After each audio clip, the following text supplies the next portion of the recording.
خسته شدیم از بس همه چیز پولی بود. تو این شرایط خاص و اضطراری که ممکنه هر لحظه اینترنت ها قطع بشه، چرا باید بریم منت این اونو بکشیم که به من کانفیگ بده، هزار تا راه و سوراخ سنبا بخوایم بریم که ما رو به اینترنت وصل کن، تلگراممون وصل بشه، اینستامون وصل بشه. دغدغه منم فقط و فقط اینه که تو بتونی با خیال راحت به اینستاگرام، تلگرامت بدون منت کشی هیچ کسی وصل بشی.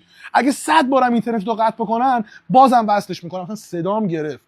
فقط کافیه این رباتی که میخوام بهت معرفی بکنم و داشته باشی و هیچ کاری نمیخواد بکنی. توش به تعداد دلخواه خودت هر لحظه و هر ثانیه کانفیگ بهت میده، روش نگه میداری، کپی میکنی داخل برنامه‌های مثل ویتوری و ویتو باکس و برای آیفونیا داخل فیر کپی بکنی و در ثانیه کانکت بشی. پینگ هم بهت میده. خیلی هم کار کردن با این ربات هم آسونه. ویدیو رو لایک بکن، فقط کافیه این پایین برای من بنویسی دل، منم در لحظه لینک ربات رو برات میفرستم. اگرم نخواستی برو داخل کانال تلگرامم، لینک ربات رو برات گذاشتم، دیگه هم منت هیچ کسی رو نکش. من دوکیفونم کلی ترفند خفن باحال موبایلی تو پیجم برات دارم. تا چه